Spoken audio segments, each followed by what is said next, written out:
El Siglo de las Luces, autor Alejo Carpentier, capítulo 46, capítulo número 46. Proseguían los trabajos entre polvos y lodos. Cansada de oír las piquetas y las sierras, las poleas y mazos, hasta los confines de la hacienda, Sofía se encerró en la casa, tras de un despliegue de cortinas recién colgadas, de chales abiertos sobre ventanas, de biombos y paravanes usados a modo de murallas, de recintos, en aquella propiedad invadida por los guardias y centinelas desde que estaba entregada a la confusión de dialectos de las negradas.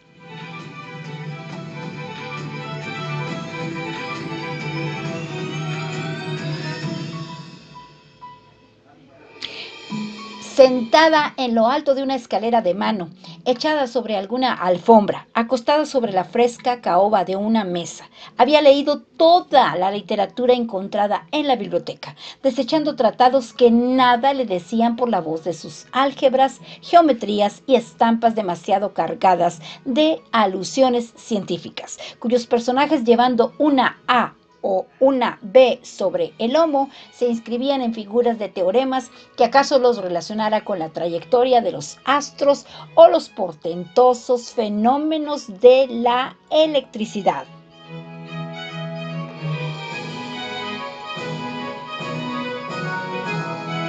Por lo mismo, agradecía que el joven oficial de Saint-Affrique le hiciera frecuentes pedidos a Buisson, librero de París, para recibir novedades interesantes.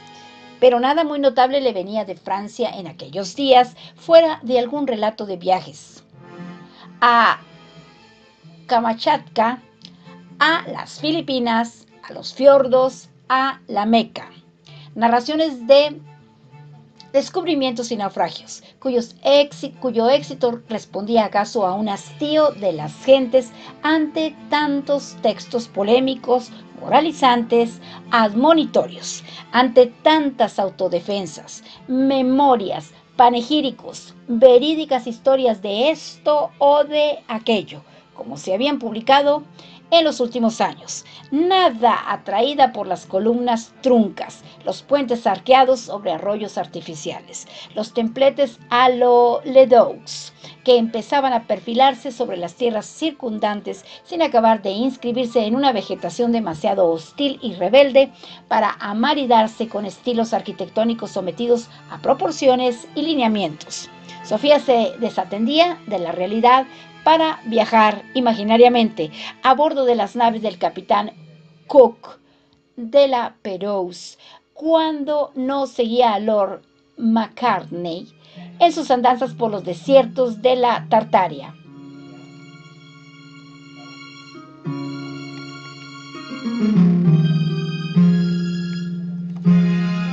Pasó la estación de las lluvias, propicia al encierro entre libros, y volvióse a la época de los suntuosos crepúsculos abiertos sobre el misterio de selvas remotas. Pero ahora los crepúsculos pesaban demasiado. Con sus luces postreras marcaban el término de días sin rumbos ni propósitos. Decía de Saint-Affrique que maravillosas montañas cubiertas de agua se erguían en los trasfondos de estas tierras arduas, pero sabía ella que no había caminos para alcanzarlas y las malezas estaban demasiado llenas de gentes hostiles vueltas a sus estados primeros que asaeteaban con certera mano.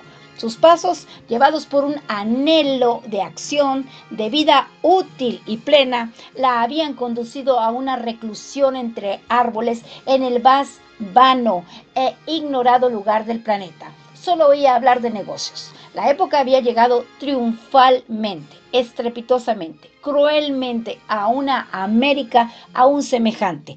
Ayer a su estampa de virreinatos y capitanías generales, arrojándola adelante, y ahora quienes habían traído la época en hombros, dándola, imponiéndola, sin retroceder ante los recursos de sangre necesarios a su afirmación, se escondían en folios de contabilidad para olvidar su advenimiento.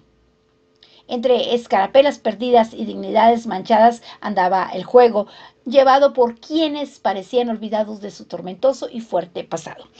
De excesos, decían algunos, había sido ese pasado, pero por esos excesos serían recordados ciertos hombres que en el presente llevaban apellidos harto relumbrantes para ajustarse ya a sus estampas canijas.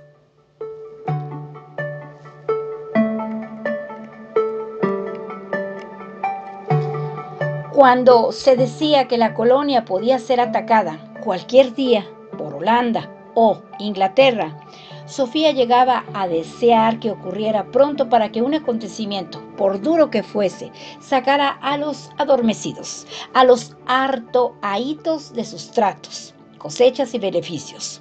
En otras partes, la vida seguía, cambiaba, lastimaba o enaltecía, modificando los estilos, los gustos, las costumbres, los ritmos de la existencia. Pero acá se había regresado a los modos de vivir de medio siglo atrás. Parecía que nada hubiese sucedido en el mundo. Hasta las ropas usadas por los colonos acomodados eran, por el paño y el corte, las mismas que se habían llevado 100 años antes. Sofía estaba en el aborrecible tiempo detenido. Bien lo había conocido una vez. Del hoy igual a ayer, igual a mañana. Transcurría el verano, renqueante, moroso, alargando sus calores hacia un otoño que sería semejante a cualquier otro otoño, cuando un martes, al toque de campana dado para llamar las negradas al trabajo, respondió un silencio tan prolongado que los centinelas fueron a los barracones con las trallas en alto, pero encontraron los barracones desiertos. Los perros guarderos y ranchadores yacían envenenados entre las espumas de sus últimos vómitos.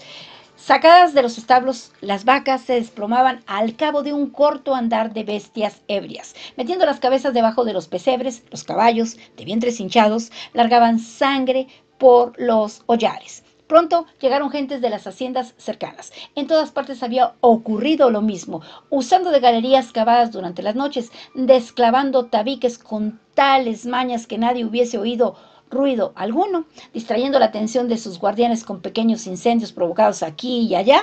Los esclavos se habían largado a la selva. Sofía recordó entonces que durante la noche anterior habían sonado muchos tambores en la lejanía de los arcabucos, pero nadie había prestado atención a lo que podía ser cosa de indios entregados a algún bárbaro ritual. Como Víctor Hughes se hallaba en Cayena, un mensajero le fue despachando a toda prisa, y se extrañaban los colonos en su reciente miedo a las tinieblas, cada vez más cargadas de angustias y amenazas de que transcurriera una semana sin que la gente regresase, cuando una tarde apareció en el río una nunca vista escuadra de chalupas, embarcaciones de poca quilla y gabarras ligeras cargadas de tropas, bastimento y armas. Yendo rectamente a la casa, Víctor Hughes reunió a cuantos podían narrarle los sucesos recientes, tomando notas y consultando los pocos mapas de que podía disponerse. Luego, rodeado de oficiales, en conferencia de Estado Mayor, fijó las ordenanzas y disciplinas de una implacable expedición punitiva contra los palenques cimarrones que se estaban multiplicando demasiado en la selva. Desde una puerta, Sofía miraba al hombre que había recobrado su autoridad de antaño. Preciso en sus exposiciones, certero en sus propósitos, vuelto a ser el jefe militar de otros días. Pero ese jefe militar ponía su voluntad, su remozado arrojo al servicio de una empresa despreciable y cruel. La mujer tuvo un gesto de despecho y salió a los jardines donde los soldados, negados a alojarse en los barracones demasiado olientes a negro, armaban sus campamentos y vivaques al aire libre. Aquellos soldados eran distintos de los mansos y bovinos alsacianos que Sofía había visto hasta ahora, tostados, fanfarrones, luciendo cicatrices en las caras, hablando alto, calando la hembra con los ojos que las dejaban en cueros, parecían responder a un nuevo estilo militar que, a pesar de su insolencia, le hizo gracia porque se afirmaba en términos de virilidad y aplomo. Por el joven oficial de Saint-Affrique, que, alarmado de verla entre aquellas gentes, había acudido a escoltarla, supo que estaba en presencia de los supervivientes de las pestes de Jaffa, mandados a la colonia después de la campaña de Egipto, aunque algo quebrantados aún por creer seres particularmente aptos a adaptarse al clima de la Guayana, donde los alsacianos sucumbían en harto crecido número.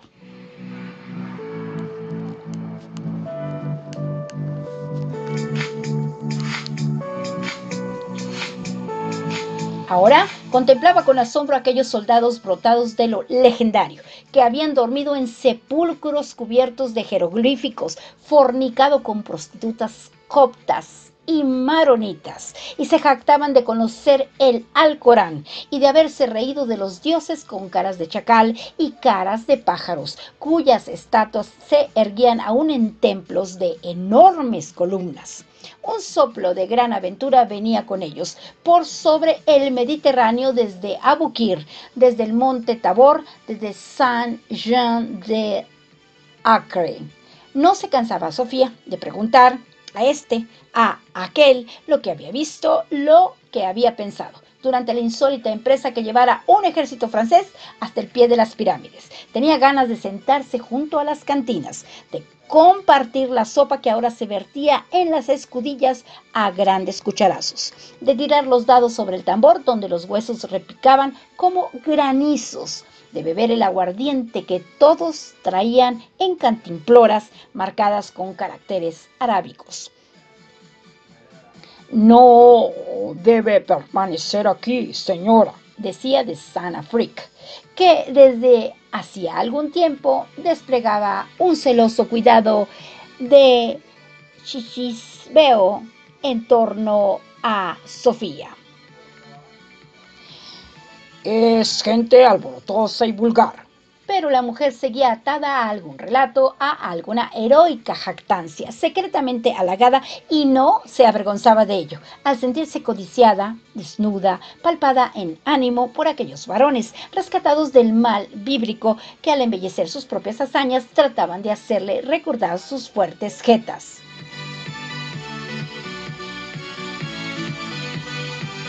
¿Te has metido a cantinera?, preguntó Víctor ásperamente cuando la vio regresar.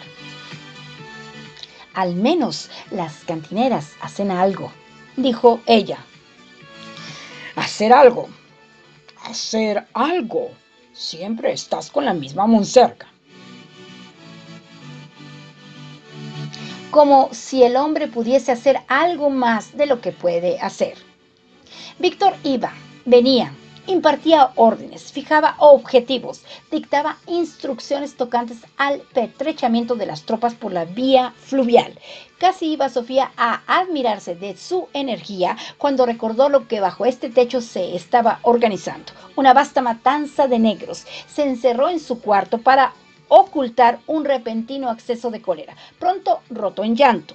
Fuera, los soldados de la campaña de Egipto prendían fuego a pequeñas pirámides de cocos secos para ahuyentar los mosquitos. Y después de una noche demasiado llena de ruidos, de risas, de ajetreos, sonaron las dianas del amanecer. La escuadra de chalupas, barcas y gabarras empezó a moverse río arriba, sorteando remolinos y raudales.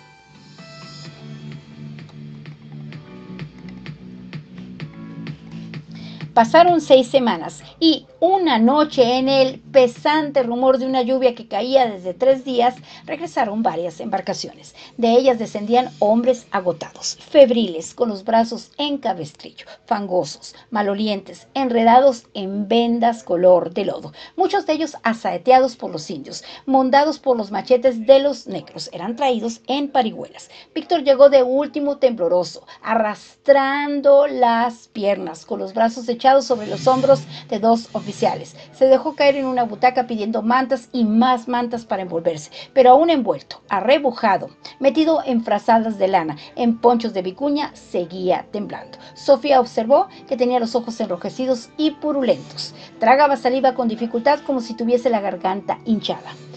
Esto no es guerra, dijo al fin con voz bronca. ¿Se puede pelear con los hombres? No se puede pelear con los árboles. De Saint-Affrique, cuya barba, sin rasurar, le azulaba un mal cutis verdoso, habló a solas con Sofía, después de despacharse una botella de vino a ansiosos lamparazos. Un desastre. Los palenques estaban desiertos, pero cada hora caíamos en una emboscada de pocos hombres que desaparecían después de matarnos varios soldados. Cuando volvíamos al río, nos flechaban desde las orillas. Tuvimos que andar en pantanos con el agua por el pecho. Y luego, para colmo, el mal egipcio. Y explicó que los soldados triunfantes de las pestes de Jaffa traían consigo un mal misterioso, con el cual habían contaminado ya a media Francia, donde la epidemia hacía estragos.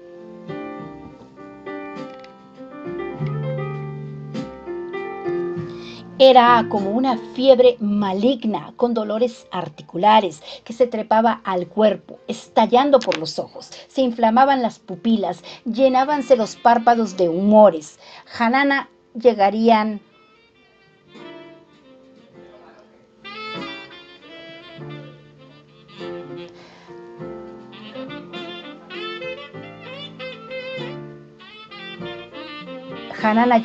más enfermos.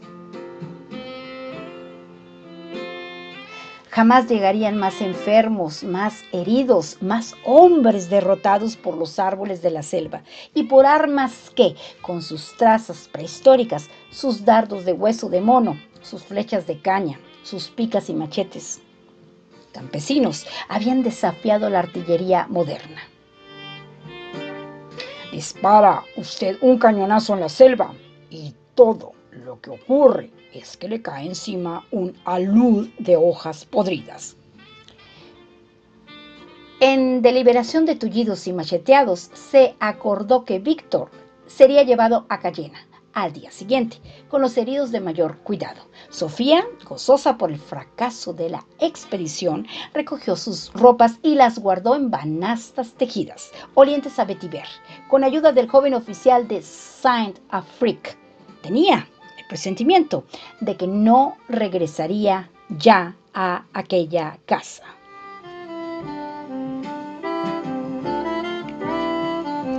Aquí termina el capítulo 46, es decir, aquí termina el capítulo número 46 del libro de don Alejo Carpentier, que se titula El siglo de las luces.